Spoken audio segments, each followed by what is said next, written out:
Okay, in this video we're going to be looking at how aggregate supply interacts with aggregate demand and some of the features of the aggregate supply line. So as I said in the last video, the aggregate supply curve will look like this with a horizontal section, a vertical section and an intermediate section. In the horizontal section, what we're basically saying is that producers don't need a higher price as an incentive to produce more. So let's say we're at aggregate demand 1 and then aggregate demand shifts to aggregate demand 2. Okay, because we're in basically a trough or a low level of economic activity, we've got lots of spare or idle resources. So we've got high unemployment, we're not taking advantage of all our machinery or our land.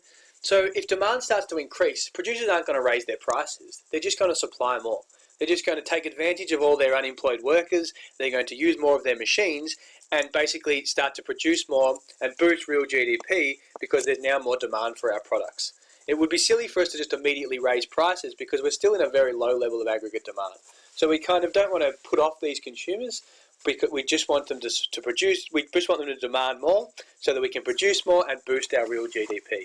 So basically that's what we call the horizontal zone, when we have high levels of unemployment, a lot of unused or spare resources.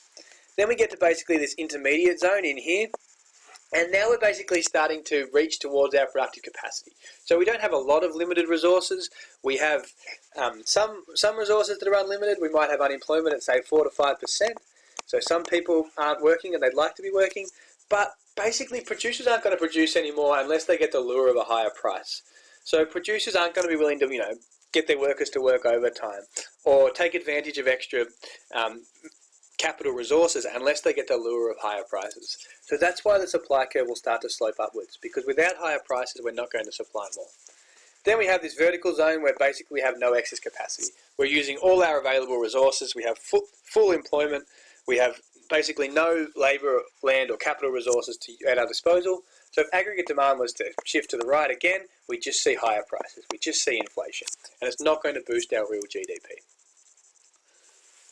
Okay, so to sum up the three features of the line, the horizontal section, low levels of national output, plenty of unused productive capacity, or low capacity utilisation, and I'll explain that concept in a minute. It's easy to increase our production levels in response to little or no rise in general prices. If there's more demand, we'll just supply more at a very similar price. The intermediate zone, the line starts to bend upwards, we're close to full employment, we have little excess capacity, so we're basically using all our available resources, we're starting to experience a few bottlenecks and things like that. Economic growth is limited. Only large price rises will make extra production profitable. Okay, so it's still worth trying to stimulate aggregate demand during this time, but it's only going to lead to a slight increase in supply, and it will generally lead to higher prices. And then you've got the vertical zone where we have no unused productive capacity. We're at our physical limit, all our resources are fully employed. So if we're in this vertical line and some politician says, let's think of some aggregate demand side policy, it's not going to be very useful. Keynesian economics doesn't really work during this vertical section. So even large rises in price and the lure of higher profits are not enough to increase the volume of national production. We can't supply anymore. So even if we said to businesses, we're going to double your prices, it's not physically possible that they can supply more unless we can shift our supply curve to the right. Firms just do not have the access to extra resources to lift their GDP. So productive capacity is when an economy has reached the point where it's supplying the maximum possible at that point in time, assuming all their resources are used efficiently. Okay, so we're using all our land, labour and capital as efficiently as we possibly can.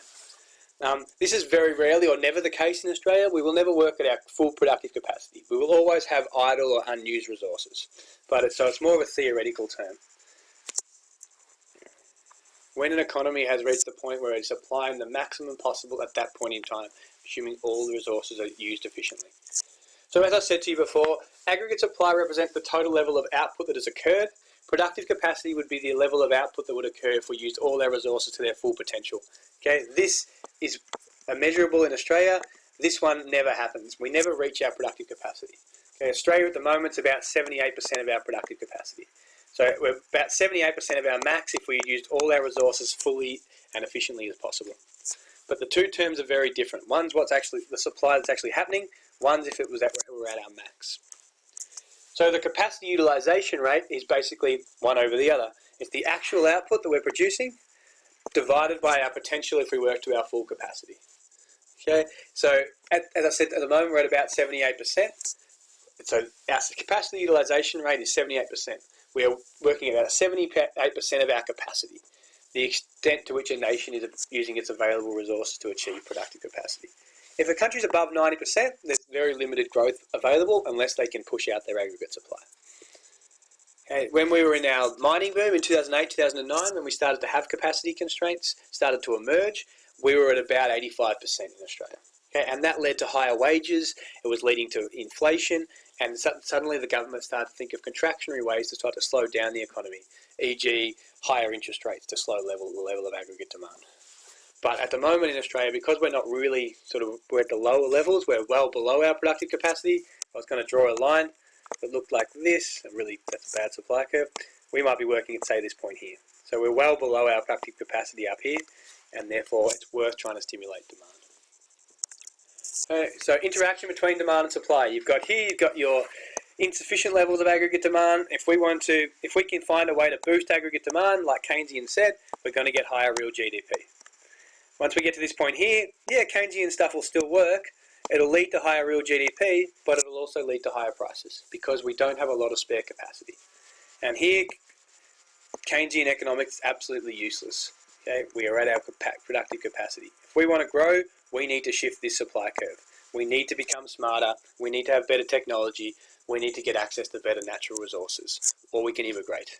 But aggregate demand policies will not be helpful. Okay, so to sum up, summary on why shifting supply right is crucial. If aggregate demand increases, an economy reaches its productive capacity. The economy can only expand if we get more favourable supply-side conditions, e.g. new minerals, technological breakthroughs. Microeconomic reforms, which we'll talk about again a bit later, things like enterprise bargaining, performance-based contracts to get people to work harder.